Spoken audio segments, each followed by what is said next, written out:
बिरजू नाम के 2 पुत्र थे। हीरा की आयु जहाँ 5 वर्ष की थी तो वही बिरजू की आयु 6 वर्ष थी। एक दिन रतन शाम के समय थका हारा अपने खेत से घर पर लौट रहा था कि तभी उसके कानों में एक बच्चे की रोने की आवाज आई। शाम के समय सन्नाटे में ये बच्चा कौन रो रहा है? जैसे ही रतन की नजर झाड़ियों पर पड़ी, उसने देखा कि एक नवजात शिशु झाड़ियों में पड़ा हुआ रो रहा था। उस नवजात शिशु को देखकर रतन अपने आप से बोला, राम राम, क्या समय आ गया है। कोई अपने बच्चे को यहाँ पर अकेला छोड़कर चला गया है। अगर मैं इसे अकेला छोड़कर चला गया तो ये बेचारा तो रात की सर्दी में ही मर जाएगा। मुझे इसे घर ले जाना चाहिए। रतन उस बच्चे को घर ले आया। रतन के हाथ में बच्चा को देखकर उसकी पत्नी बिमला चौंकती हुई बोली, ये किसका बच्चा है?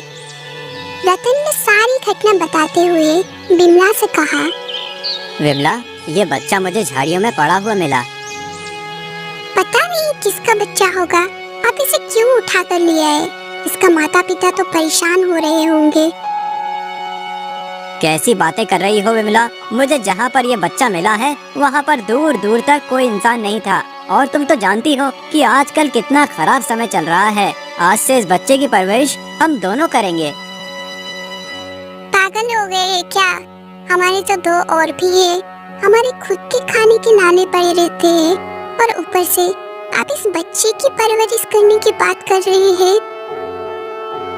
चिंता मत करो विमला, भगवान हर किसी के नसीब की रोटी देता है। इस बच्चे के नसीब की भी देगा।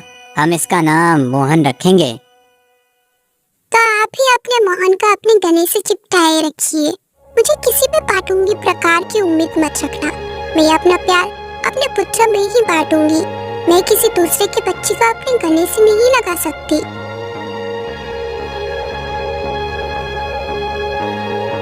समय ऐसे ही बीतने लगा। बिमला हमेशा क्रोध भरी नजरों से मोहन को देखती रहती और अपने दोनों पुत्र हीरा और बिरजू को बहुत ही लाड प्यार से रखती। ऐसे ही 10 वर्ष बीत गए। एक दिन रतन बिमला से कहा, विमला, तुम्हारा रवैया मोहन के प्रति ठीक नहीं है। उस बेचारे को तो मालूम ही नहीं कि वो एक अनाथ है। वो जब बड़ा हो जाए तब तुम उसे बता देना। मैंने तुमसे पहले ही कह दिया था कि मुझसे किसी भी प्रकार की उम्मीद मत रखना। तुमसे तो बात करना ही बेकार है। इतना बोलकर रतन गुस्से से घर से बाहर निकल गया। उसके बाहर जाते ही मोहन बिमला के पास आकर खड़ा होकर बड़ी मासूमियत से बोला, मुझे भूख लगी है माँ। हाय, अब मैं तुझे खाना खिलाती रहूं। अब मेरे पास यही काम रह गया। मेरी बात ध्यान से सुनो। खाना इतना आसानी से नहीं मिलता, कमाना पड़ता है। और यहाँ मुफ्त का तो तुझे बिल्कुल नहीं मिलेगा। पहले घर की साफ सफाई कर, उसके बाद ही तुझे खाना मिलेगा।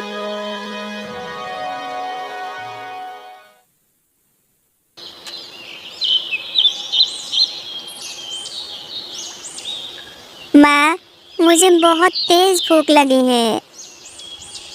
और मुझे भी माँ। अरे अरे, तुम दोनों ने मुझे पहले क्यों नहीं बताया? मैंने तुम्हारा मनपसंद खाना बनाया है और मैंने तुम्हारे लिए देसी घी भी निकाला है। मैं तुम दोनों को अपने हाथों से खिलाऊंगी। मोहन आंखों में आंसू लिए इस दृश्य को देखकर चुपचाप काम में लग गया।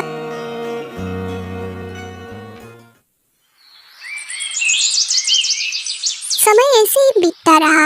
एक दिन रतन बिमला से बोला, विमला, मैं जानता हूँ कि तुम मेरी पीठ के पीछे मोहन के साथ बहुत ही बुरा व्यवहार करती हो। ये ठीक नहीं है। क्या ठीक है और क्या ठीक नहीं है, ये मुझे बताने की आपकी कोई आवश्यकता नहीं है। मत भूलिए, हमारा सहारा हमारे सभी पुत्र बिरजू और हीरा ही बनेंगे। इस अनाथ से हमें कोई सहारा नहीं मिलेगा और ये बात तुम्हें एक न एक दिन समझ में आ जाएगी। रतन जानता था कि बिमला से बहस करना उसके लिए बेकार साबित होगा। वो बिना कुछ कहे घर से बाहर निकल गया। ऐसे ही 10 वर्ष और बीत गए। मोहन अब जवान हो चुका था। मोहन जहाँ रतन के साथ उसके खेत में हाथ बटाता तो हीरा और बिरजू दिन भर आवारागर्दी करते, क्योंकि बिमला के लाड प्यार ने उन दोनों को बिगाड़ दिया था। एक दिन रतन मोहन के साथ खेत में हाल चला रहा था कि तब एक गांव का मुखिया वहां आ पहुंचा और क्रोधित होकर रतन से बोला, देखो रतन, मुझे केवल तुम्हारी इज्जत का ख्याल है, इसी वजह से मैं तुम्हारे दोनों बेटों से कुछ नहीं कहता। आखिर क्या हुआ मुखिया जी, क्या किया है मेरे बेटों ने? क्या किया है? अरे तुम देख कर भी अंधे बने हुए हो। उन्होंने मेरी एक लौती पुत्री राधा का जीना हराम कर रखा है। जब भी वो घर से बाहर निकलती है तुम्हारे दोनों पुत्र उसे छेड़ने लगते हैं। उन दोनों की गलती की मैं क्षमा मांगता हूँ। रतन, मैं तुम्हारा सम्मान करता हूँ, इसी वजह से अब तक चुप था। मेरी बिटिया का विवाह होने वाला है। अब अगर तुम्हारे दोनों बेटों ने मेरी बेटी को छेड़ा तो फिर मुझसे कुछ मत कहना। मैं उन दोनों का वो हाल करूँगा कि उन्हें उनकी नानी याद आ जाएगी। इतना कहकर मुखिया क्रोध से पैर पटकता हुआ वहां से चला गया। शाम के समय रतन अपना काम पूरा करके मोहन के साथ अपने घर पर आ गया और गुस्से से अपनी पत्नी बिमला से बोला, तुम्हारे लाड प्यार ने बिरजू और हीरा को बिगाड़ दिया है बिमला। अब तो वो दोनों लड़कियों को भी छेड़ने लगे हैं। आज मुखिया उन दोनों की शिकायत लेकर आया था। तुम्हें पता है मेरा सिर शर्म से नीचे झुक गया। तुम तो जब देखो मेरे बेटे के पीछे ही पड़े रहते हो और हमेशा इस निठल्ले मोहन की तारीफ करते रहते हो। अच्छा हुआ मुखिया तुमसे शिकायत करने के लिए आया था। अगर मुझसे शिकायत करने के लिए आता तो उसकी टांगे तोड़ देती। बकवास बंद करो बिमला। अपने बच्चों को डांटने की बजाय उनकी तारीफ करना बंद करो। अगर ऐसा ही हाल रहा तो वो दिन दूर नहीं कि तुम्हें खून के आंसू रोना पड़ेंगे। मुझे अपने बेटे पर पूरा भरोसा है।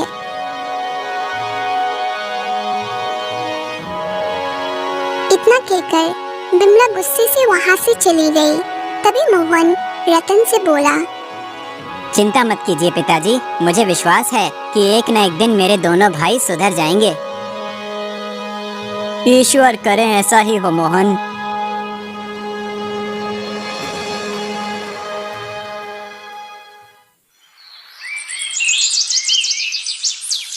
अगले दिन रतन और मोहन खेत पर गए ही थे कि तभी वहाँ पर गांव का जमींदार आ पहुँचा और रतन की ओर देखकर बोला, रतन, अब तुम्हें खेत में हल चलाने की कोई आवश्यकता नहीं है।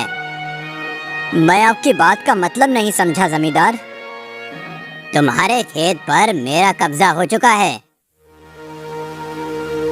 ये सुनकर मोहन बुरी तरह से चौंकता हुआ बोला, ऐसे कैसे हो सकता है?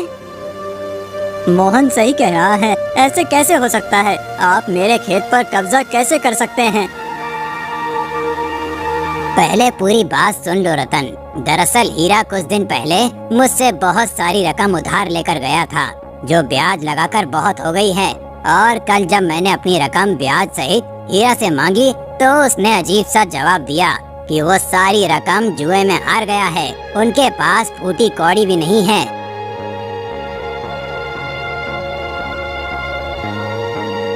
गिरने की जरूरत नहीं है रतन, कर्ज तुम्हारे बेटे ने लिया है, इसीलिए उसे चुकाओगे भी तुम।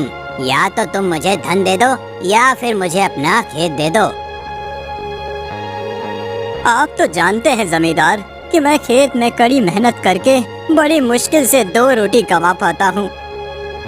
समझ गया, और ज्यादा दुखड़ा रोने की जरूरत नहीं है। अपने बेटे मोहन को लेकर यहाँ से दफा हो जाओ। ये खेत मेरा है। रतन निराश होकर मोहन के साथ अपने घर पर चला गया और सारी घटना अपनी पत्नी को बताते हुए बोला, देखा तुमने, मैंने कहा था ना कि ज्यादा लाड प्यार से बच्चे बिगड़ जाते हैं, लेकिन तुमने नहीं मानी।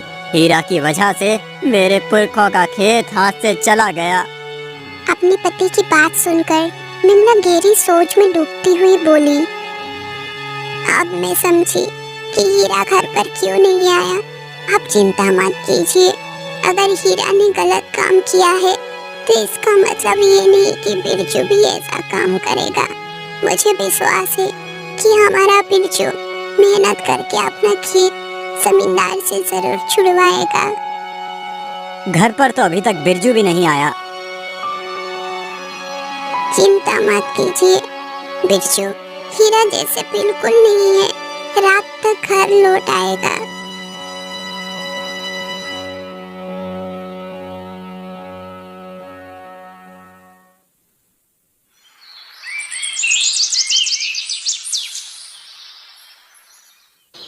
अगले दिन रतन सोकर उठा ही था कि तभी उसके घर का दरवाजा कोई पीटने लगा। रतन ने जैसे ही दरवाजा खोला तो उसने देखा कि उसके घर के बाहर मुखिया गांव के लोगों को लेकर खड़ा हुआ था और रतन को क्रोधित भरी नजरों से देख रहा था। क्या हुआ मुखिया जी? क्या हुआ? अरे ये पूछो क्या नहीं हुआ। आज मेरी बेटी राधा का विवाह है और कल रात तुम्हारे पुत्र बिरजू ने मेरे घर पर चोरी कर ली। क्या कहना चाहते हैं आप? रतन, कल रात गांव वालों ने अपनी आंखों के सामने से तुम्हारे बेटे बिरजू को मेरी बेटी के शादी के गहने चुराते हुए देखा है और उसे जंगल की ओर भागते हुए भी देखा है। तुम जानते हो, मैंने अपने जीवन की सारी जमा पूंजी एकत्रित करके अपनी बिटिया के लिए सोने के गहने बनवाए थे। तुम्हारा बेटा मेरी बरसों की मेहनत एक पल में चुरा कर ले गया। तभी वहाँ पर बिमला आ पहुंची। मुझे अपने बेटे पर विश्वास है, वो ऐसा नहीं कर सकता। बिमला ने इतना कहा ही था कि तभी गांव का एक व्यक्ति बिमला से बोला, हमने अपनी आंखों से देखा है बिरजू को चोरी करते हुए। अगर बिरजू निर्दोष है तो फिर बुलाओ उसको। उस व्यक्ति की बात सुनकर बिमला ने आंखें नीचे कर ली, क्योंकि सच यही था कि बिरजू रात भर घर नहीं आया था। तभी वो व्यक्ति दोबारा बिमला की ओर देखकर बोला, अपनी नजरें नीचे क्यों कर ली? बिरजू रात भर घर वापस नहीं आया ना, और आएगा भी क्यों? मैंने उसे स्वयं अपनी आंखों से जंगल की ओर भागते हुए देखा है। तुम्हारा पहला बेटा हीरा जमींदार से कर्ज लेकर सारी रकम जुए में हार गया और भाग गया, और तुम्हारा दूसरा बेटा बिरजू मुखिया की बेटी के गहने चुरा कर भाग गया। इतनी घटिया परवरिश की थी तुमने अपने दोनों बेटों की। देखो, आज मेरी बेटी का विवाह है और मेरी बेटी के गहने तुम्हारे बेटे ने चोरी किए हैं, जो कि भाग गया है। कुछ दिन पहले मैं जमींदार के पास गया था। जमींदार ने कहा कि अगर मैं अपना घर उसके पास गिरवी रख दूं तो वो मुझे उतने ही गहने दे देगा, लेकिन मैं अपना घर गिरवी क्यों रखूंगा? घर तो उनका गिरवी रखना चाहिए जिनके पुत्र ने चोरी की है। आप कहना क्या चाहते हैं मुखिया जी? वही जो तुम नहीं सुनना चाहते। अपने परिवार को लेकर इसी समय इस घर से बाहर निकल जाओ, नहीं तो मैं तुम सबको धक्के देकर घर से बाहर निकलवा दूंगा। मैं तुम्हारा घर जमींदार के पास गिरवी रखूंगा और उससे गहने लेकर अपनी बेटी का विवाह करूंगा। रतन और बिमला ने मुखिया के सामने बहुत खिड़खिड़ाए, मगर मुखिया नहीं माना। मुखिया और गांव के लोगों ने रतन, बिमला और मोहन को उनके ही घर से धक्के देकर बाहर निकाल दिया। बिमला और रतन को रोता देख मोहन उन दोनों से बोला, आप चिंता क्यों करते हैं? आपका तीसरा बेटा और भी है, और वो हूँ मैं। मोहन रतन और बिमला को जंगल की ओर ले गया और जंगल में झोपड़ी बनाकर रहने लगा। रतन जंगल में लकड़ियाँ काटकर राज्य में बेचने लगा। लकड़ियाँ बेचने में उसे जितना भी धन मिलता, उससे उसके परिवार का गुजारा आराम से चलने लगा। बिमला हमेशा अपने दोनों बेटों की काली करतूत याद करके रोती रहती। एक दिन मोहन बिमला से बोला, चिंता मत कीजिए माँ, मुझे विश्वास है कि एक दिन सब सही हो जाएगा। मुझे क्षमा कर दो मोहन, मैंने तुम्हारे साथ कितना बुरा किया। मैं हमेशा सोचती थी कि मेरे सगे पुत्र ही मेरा सहारा बनेंगे, लेकिन हमारा सहारा तुम बने। अगर तुम नहीं होते तो हम दोनों तो भूखे मर जाते। ऐसा मत कहिए माँ, आपने भले ही मुझे पराया समझा हो, लेकिन मैंने आपको अपनी सगी माँ से बढ़कर समझा है। मैंने आपकी डांट को एक माँ की डांट समझकर भुला दिया है। आप भी उन पलों को याद करके अपने मन में बोझ मत डालिए। इतना बोलकर मोहन कुल्हाड़ी लेकर जंगल में लकड़ियाँ काटने के लिए चला गया। तभी रतन बिमला से बोला, देखा विमला, तुम हमेशा से मोहन को बुरा भला कहती थी। तुमने मोहन को कभी भी एक माँ के जैसा प्यार नहीं दिया। अंत में मोहन ही हमारे काम आया।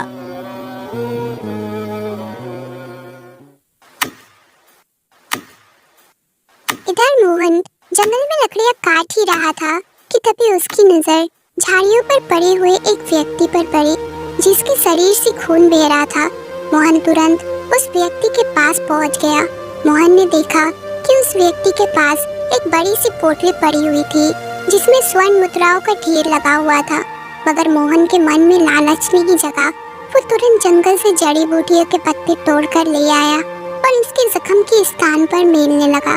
कुछ ही देर में वो व्यक्ति होश में आ गया। मोहन उस व्यक्ति की ओर देखकर बोला, मेरा नाम मोहन है। आप बेहोश थे और घायल भी। आपके शरीर से खून बह रहा था, परंतु अब आपको चिंता करने की कोई आवश्यकता नहीं है। मैंने आपके घाव के स्थान पर जड़ी बूटियों का लेप लगा दिया है। अब वहाँ से खून नहीं बहेगा। यहाँ पर एक स्वर्ण मुद्राओं का ढेर पड़ा हुआ था। तुम चाहो तो उसे उठाकर ले जा सकते हो। स्वर्ण मुद्राएं इंसान की जान से ज्यादा कीमती नहीं होती। मैं इस राज्य का राजा विक्रम हूँ। मैं यहाँ से गुजर रहा था कि तभी कुछ डाकुओं ने मुझ पर हमला कर दिया, मगर वो मेरी तलवार के आगे टिक नहीं पाए और भाग गए। लेकिन हमले के दौरान मैं घायल हो गया और बेहोश हो गया। तुमने मेरी मदद की है। राजा विक्रम ने स्वर्ण मुद्राओं की थैली मोहन को पकड़ाते हुए कहा, इनकार मत करना। ये मेरी तरफ से तुम्हारे लिए एक छोटी सी भेंट है। अगर तुम्हें भविष्य में कभी भी किसी चीज की जरूरत पड़े तो बेधड़क मेरे महल में चले आना।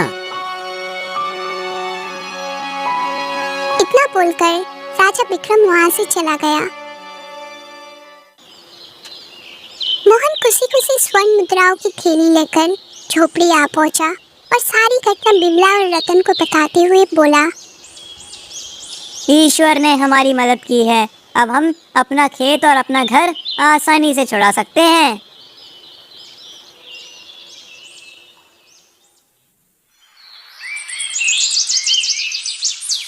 अगले दिन मोहन ने जमींदार का कर्ज चुकाकर अपना खेत वापस ले लिया और मुखिया के कहने के बदले ढेर सारी स्वर्ण मुद्राएं देकर अपना घर भी वापस ले लिया।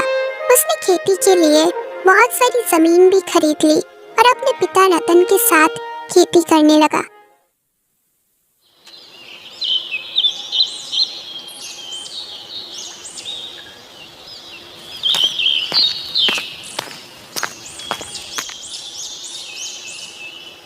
हीरा और बिरजू राजमहल में धन और स्वर्ण मुद्राएं चुराते हुए पकड़े गए हैं। उन्हें बंदी बना लिया गया है और अगले ही दिन उन्हें फांसी होने वाली है। रतन तुरंत मोहन के साथ अपने घर पर आ गया और सारी घटना अपनी पत्नी बिमला को बताते हुए बोला, कल हमारे दोनों पुत्रों को फांसी दे दी जाएगी। ये सुनकर बिमला फूट फूट कर रोने लगी। तभी मोहन बिमला से बोला, चिंता मत कीजिए, मैं अपने भाइयों को लेकर आऊंगा। इतना बोलकर मोहन अपने घर से बाहर निकल गया। कुछ ही घंटों में मोहन राजा विक्रम के महल में राजा विक्रम के सामने खड़ा हुआ था। राजा विक्रम मोहन को देखकर प्रसन्न होते हुए बोला, तुम विश्वास नहीं करोगे, मैं कुछ देर पहले तुम्हारे बारे में ही सोच रहा था। महाराज, मैं आपके पास एक फरियाद लेकर आया हूँ। कैसी फरियाद? आपने बिरजू और हीरा नाम के दो व्यक्तियों को फांसी की सजा सुनाई है। आप उन्हें छोड़ दीजिए, वो दोनों मेरे भाई हैं। मैं आपसे वादा करता हूँ कि आगे से वो ऐसी गलती नहीं करेंगे। इसकी जगह तुम और कुछ मांग सकते हो, लेकिन मैं उन दोनों को नहीं छोड़ूंगा। उनकी इतनी हिम्मत कि वो राजमहल में चोरी करने के लिए घुस आए। महाराज, उन दोनों के पिता एक किसान हैं। उन दोनों के पिता ने ही मुझे पाल पोस कर बड़ा किया है। मैं तो इतना अभागा था कि बचपन में ही मुझे कोई झाड़ियों में फेंक कर चला गया था। मैं उन दोनों के पिता को अपने पिता से भी बढ़कर मानता हूँ और मैं उन्हें ये विश्वास दिलाकर आया हूँ कि मैं उनके दोनों बेटों को छुड़ा कर ले आऊंगा। मैं ही एक गरीब किसान की आखिरी उम्मीद हूँ। अगर आपने उन्हें फांसी दे दी तो उनकी उम्मीद टूट जाएगी और वो जीते जी मर जाएंगे। मोहन की बात सुनकर राजा विक्रम को मोहन पर तरस आ गया और वो मोहन की ओर देखकर बोला, ठीक है मोहन, केवल तुम्हारा चेहरा देखकर मैं उन दोनों को छोड़ रहा हूँ।